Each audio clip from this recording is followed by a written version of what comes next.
Good evening, I'm Brendan Purdy. This is CTV News at 5. Tonight, students stand up for their teachers. Kids walk out of classrooms across Alberta.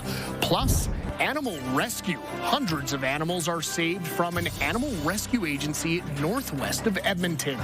And the wait is finally over. Zellers opens its doors at the Londonderry Mall. CTV Edmonton, local breaking news with Brendan Purdy.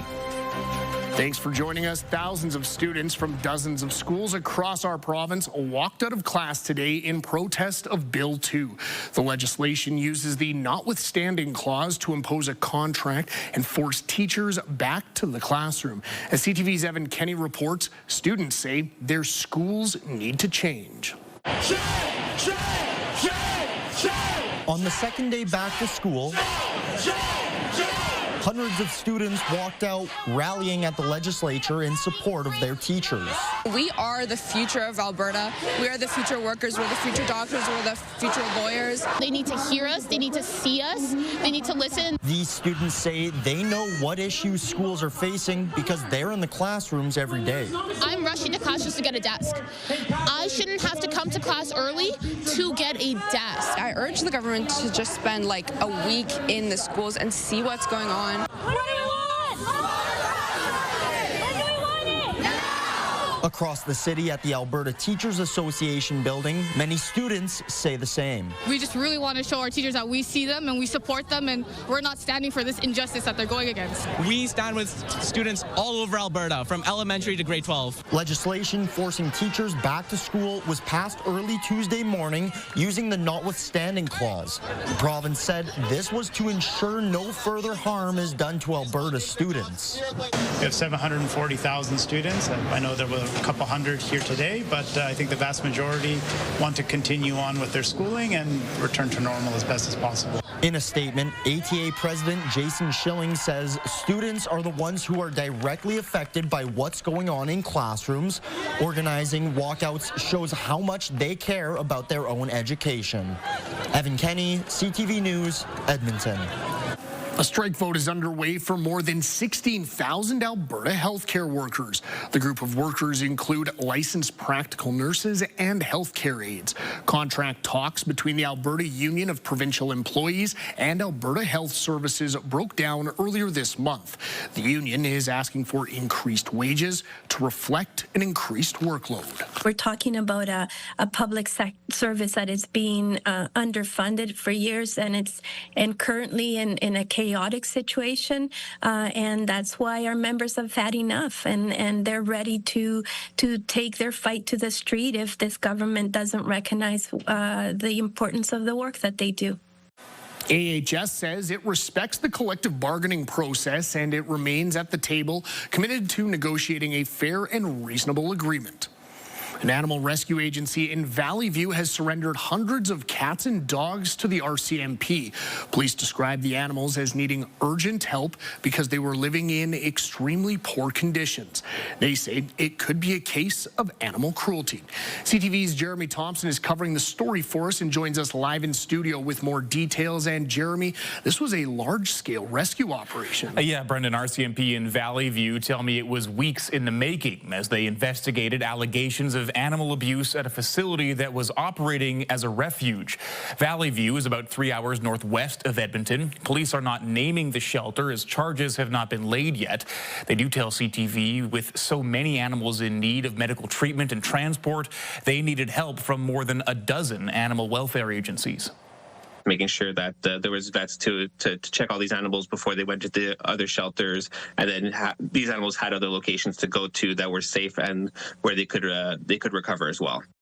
The Alberta Animal Rescue Crew Society coordinated the recovery effort along with its national counterpart. It posted these pictures of its members rescuing nearly 300 animals from 2 properties over the course of 4 days. A spokesperson says it was mostly dogs and cats, but the shelter operation also surrendered a rabbit, horses, ponies, and cattle.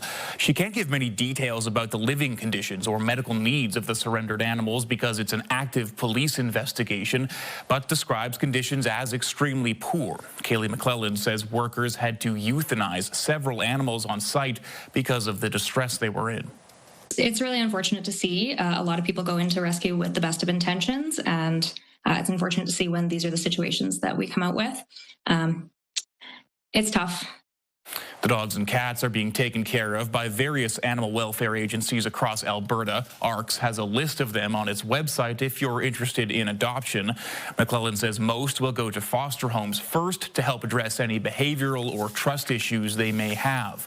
And the horses and other livestock are also being looked after.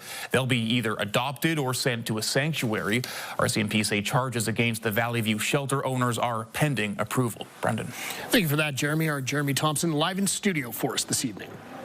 An overnight house fire in Belgravia is the second fire in the neighborhood this week. Edmonton Fire says it happened just before 11 o'clock last night near 74th Avenue and 118A Street. It took firefighters nearly 6 hours to extinguish the flames. The house appears to be either under renovation or a new build. Earlier this week, a construction site in the same neighborhood was engulfed in flames. Edmonton Police says it's investigating that fire. It says it's too early to draw a link between the two. The Alberta Sheriff's Police Service is closer to becoming operational. Public Safety Minister Mike Ellis tabled Bill 4 in the legislature today. If passed, it would mean ASPS officers would be represented by a police association instead of a union if they choose to bargain collectively. Ellis says the labor framework is needed to support the service's operations and recruitment. You will see that police officers, once those folks who are peace officers who will eventually go through the training and to become police officers, they will, of course, be compensated somewhere consistent with other police services in the province of Alberta. Bill 4 also includes amendments to prevent future delays in accessing information through Clare's Law, which helps protect people at risk of domestic violence. After a couple of false starts, Canadian shopping staple Zellers has opened its doors inside the Londonderry Mall. It was a welcome event for people anxious to catch a glimpse of what's inside. CTV's Merrick DeCash reports. Deanna Miller was among dozens of people waiting for Zellers to open its doors this morning. I'm here because I used to work at Zellers a long, long time ago, and just curious to see what they're going to be doing with it this time. One, two, three. Zellers now occupies 60,000 square feet of Londonderry Mall, where the Hudson's Bay used to be. Many customers are very nostalgic and have fond memories of the Zellers brand. Customers like Miller, who worked at Zellers in Ontario for 3 years. I think it's nostalgia, yeah, and people have missed it. The cheaper stores, somebody to give Zellers or Walmart competition. This store will be missing some of the features of the old Zellers. It won't have a toy section, pharmacy, or a restaurant. Instead, the focus is on clothing and housewares, filling some of the void left behind by Hudson's Bay. Customers were really sad to see the Hudson's Bay go, along with other department stores like Sears. But we are so excited that Zellers will be opening up their store here to bring a modern take on the department store concept. This is the first Zellers to reopen in Canada, marking a welcome return to retail for some shoppers. This mall needs it too, to bring people in, keep it going. Merrick DeCash, CTV News, Edmonton. Well, the Toronto Blue Jays are one win away from winning the World Series. A well-known Edmonton Oilers fan is going back and forth, cheering on his teams. Oh, how you doing? It's Superfan Magoo. Blue Jays, we love you. Blair Gladue, more commonly known as Superfan Magoo, is a fixture at Oilers games, cheering on the orange and blue. However, this October, he's been switching back and forth, cheering on both the Oil and the Blue Jays. He says he was a teenager when the Jays last won the World Series back in 1993. Superfan Magoo says he's still in disbelief thinking about this postseason run. You just get emotional thinking of all of Canada behind the Blue Jays. Oh, gonna get emotional here thinking of they have a chance to win this at home. For Edmonton fans looking to catch Game 6, the cheapest tickets are nearly $2,000. Time now for a look outside. Still a bit of sunshine. Got up to about 7 degrees out there. Caitlin Mitchell has our first look at the weather.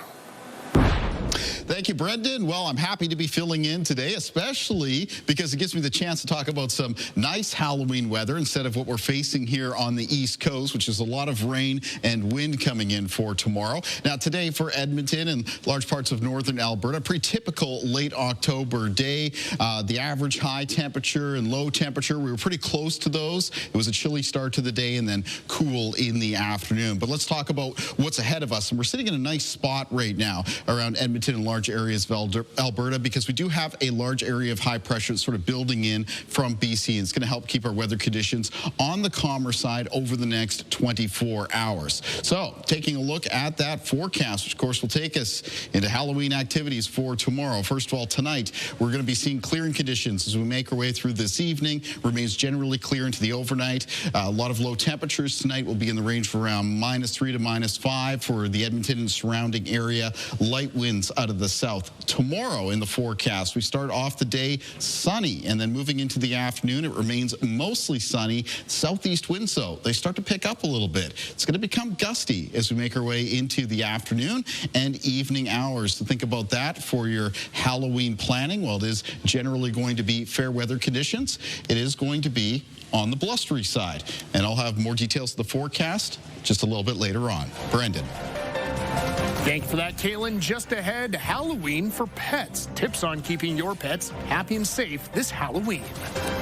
We want Halloween to be fun for everybody, and of course that includes our pets. Programming brought to you by Action Furnace. Fixed right or it's free. Monday on CTV Edmonton, a new series, The Crime Tapes. Just stay there, we'll find you. We will. I'll find you. An Edmonton man's public promise to find his pregnant wife, all while police had him under close watch inside the 2005 investigation of Michael White. Monday. Programming brought to you by James H. Brown Injury Lawyers, the heavy hitters of injury law.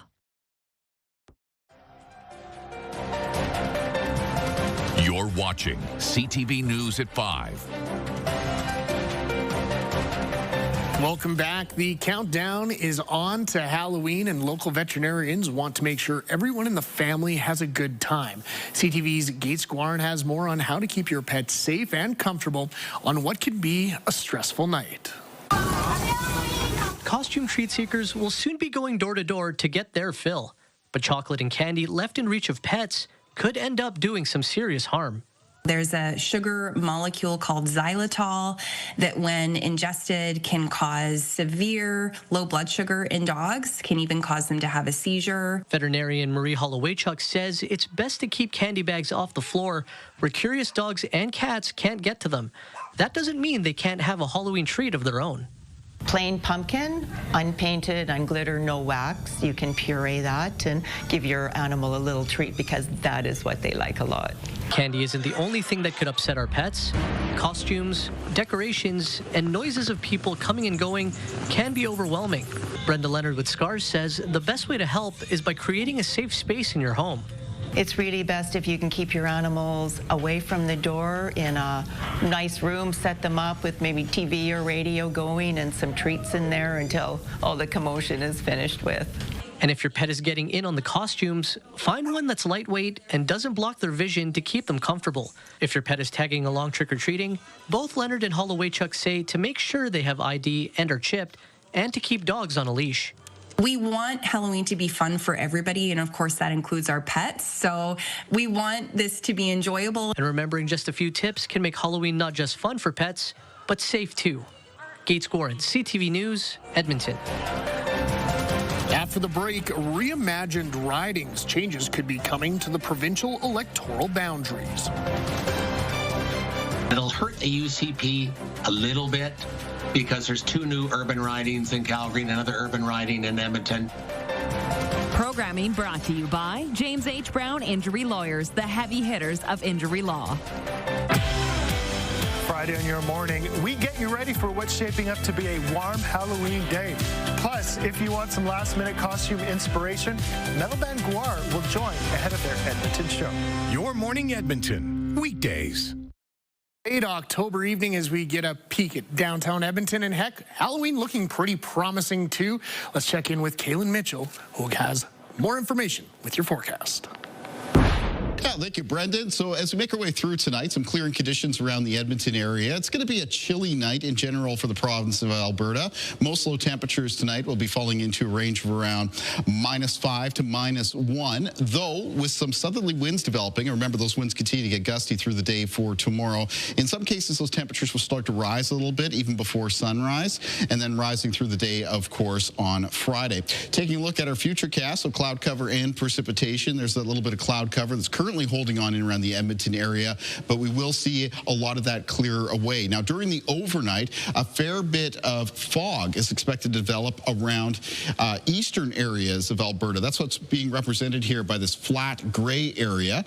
So if you're driving in through that part of Alberta very early tomorrow morning, be careful about areas of reduced visibility. Now, as we move from the morning into the afternoon, that fog will be dissipating for most locations. It's going to be sunny in around Edmonton all the way up till around noon, and then through the afternoon into the evening, it's increasing cloudiness, and there will be a round of some rain and some showers coming in through northern parts of the province. So if anybody's in Peace River or High Level, you want to be paying attention to your shower chances, because if you're heading out trick-or-treating in the evening, yeah, there is a little bit of wet weather that is set to move through.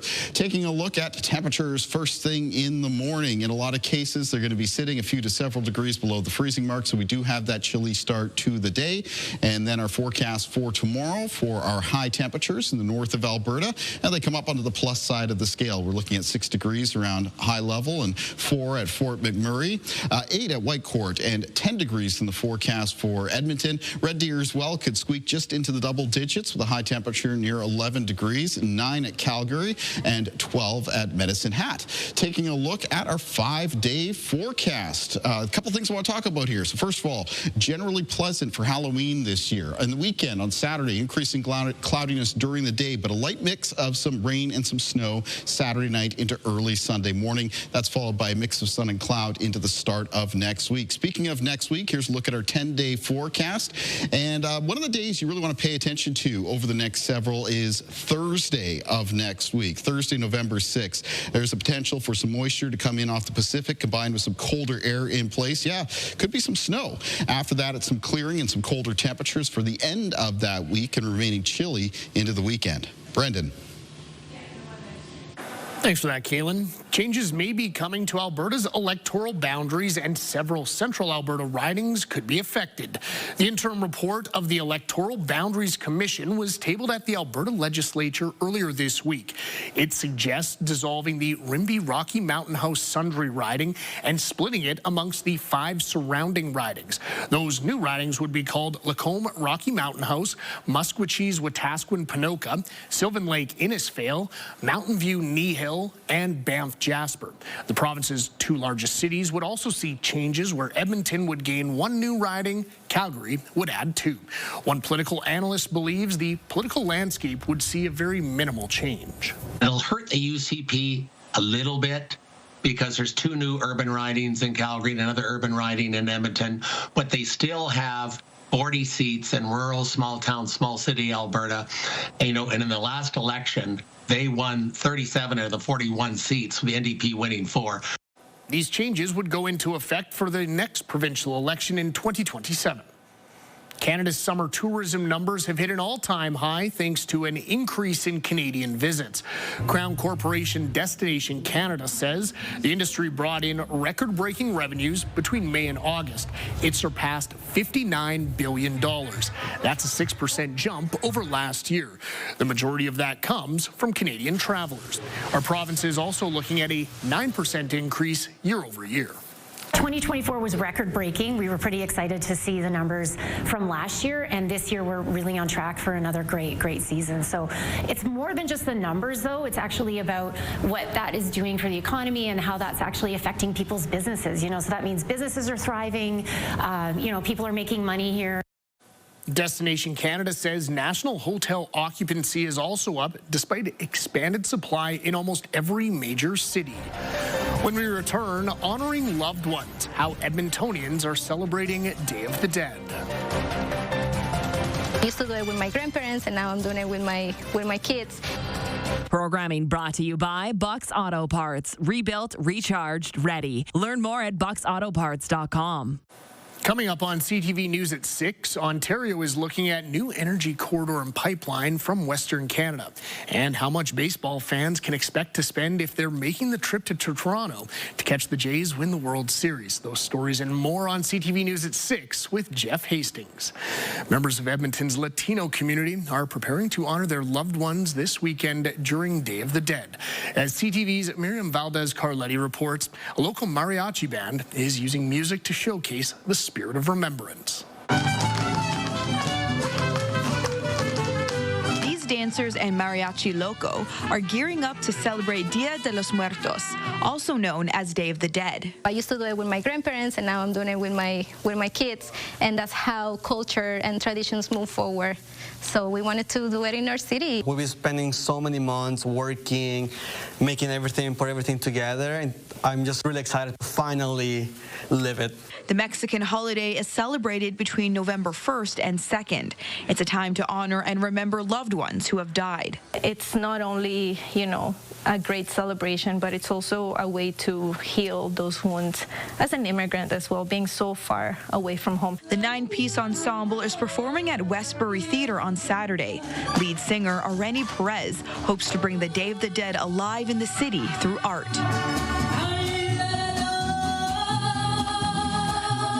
This is how I can express myself through music and dance, and it was very important for me to bring people together to showcase Mexican culture. Choreographer Alicia Ortega says her Canadian husband's mom died 10 years ago and had previously missed the anniversary.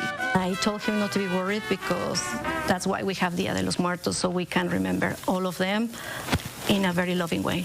Mariachi Loco is a mixture of ethnicities: Mexican, Salvadorian, Peruvian, and Canadian.